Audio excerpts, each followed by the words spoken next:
Hi everyone, welcome to Theo and his pedals. I am Theo, and this is the ROSA from Lusithand devices. The ROSA is a bass overdrive, going more for a kind of a vintagey push tube amp sort of sound, as opposed to like the ground and pound, which was focused on the kind of clearer, more, I guess, a little bit clankier sort of tones that you might find in like Tool and stuff.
You've got regular controls for volume, gain, and EQ. Now, the EQ isn't like your normal sort of low-pass filter where it just rolls off the highs.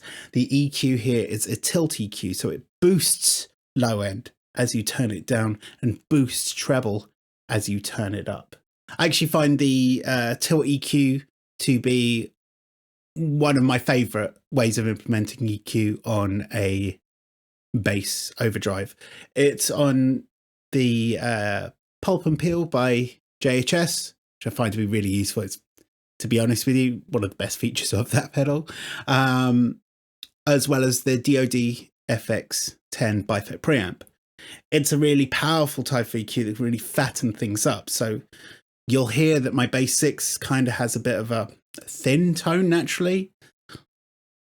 Well, the ROSA can actually thicken it up so it sounds more like a real bass.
So as well as the standard controls for volume, EQ and drive, you have got 3 2-position flick switches. So consulting the instructions here, we've got the CL switch. This inserts a good amount of clean signal into the mix. This is essential to get clearer sound at lower gain settings, as there's always some grittiness to the regular tone, or to add some definition and amp-like tone at higher gain. So personally, I don't think you need the clean blended in to retain your low end with this pedal. However, I think it's really great for adding clarity and perhaps some dynamics back as well when you get into those more compressed, higher drive sort of sounds. You've then got the hot switch, which changes the voicing of the drive channel, down for cleaner and up for hot and thicker. And finally, you've got the high switch, which extends the higher frequencies for the drive signal. In the up position, you are adding the clean. In the up position, you are adding more gain. And in the up position, you are adding more top end.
Pedal runs at 9 to 18 volts. For the sake of this video, I'm just going to run it at 9 volts. But obviously, if you want to see it at 18 volts, let me know in the comments and I will do a separate video on that. If you're enjoying this video, please drop me a like, tell your friends and subscribe. Anyway, let's get on with it.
in the interest of full disclosure, Lusithand Devices sent me the ROSA to try out. I was lucky enough to try a prototype of the ROSA a couple of months ago, and I said to Nuno, I want one, just please get me one. So didn't hear much back until recently, where he messaged me to say, hey, I've got this in production now, I'm going to be releasing it soon, do you want one? You can do a video with it. So I said, yes, of course. I really like it. It's obviously I've got the V1 and V2 of the ground and pound as well. So now I'm kind of got quite a fair amount of overdrives going. So I find the distinction here is I find the ROSA has a lot more mid-range. It's got more of a sort of vintage feel to it, where the ground and pound gives me that, how can I put it, like cleaner distortion. It's a bit clankier, more mid-scooped, which I also enjoy more for more contemporary sounds. But what I'm also enjoying here is rolling the drive right back and almost using it like a slightly dirty preamp, especially as I mentioned earlier for the bass 6, where the tilt EQ can actually fatten things up more than most pedals I find using with the bass 6. So that's really useful for me. Of course, it blends well with stuff like my Music Master, which is 71 Fender Music Master bass with flat wound strings. So it's got quite an old school vibe to it anyway. And I think the ROSA does a better job of getting those vintage sounds than the ground and pound. But again, I think the ground and pound is far more modern sounding. I like all the extra features here. Nuno did say to me, should he make the clean control a pot to control the amount of clean blend? I said no. Having tried the prototype, I actually didn't miss it. I prefer the sound with the clean blended in. It just seems a bit more powerful and dynamic, but I think the tone of the drive itself actually blends really well with the clean signal. So for me, how it's implemented here is perfect. And as I mentioned earlier, the EQ control is so powerful. I don't need the clean signal to save my low end. I just need the clean signal a bit in there to give me some cleaner sounds and give me a bit more dynamics. Bit of a channel update, just a random one. So I haven't been posting as much lately. I've kind of decided that I'm just going to take things in my own steam. I've been doing this channel for a few years now, and well, it's been really enjoyable, like showing you all my wonderful pedals and stuff. At the same time, I think I'm putting myself under pressure to get videos out on some sort of like weekly regular schedule, and no one's putting that pressure on me. It's just me on myself. So I thought, rather than just stress out about doing that stuff, why not just take it easy? If people are interested in the videos, they can watch them. There will be more. I've got loads of pedals I need to show you guys. But for the time being, I'm just going to take it at my own pace. So yeah, hope you enjoyed it. Take care of yourselves. Have a good one. Bye.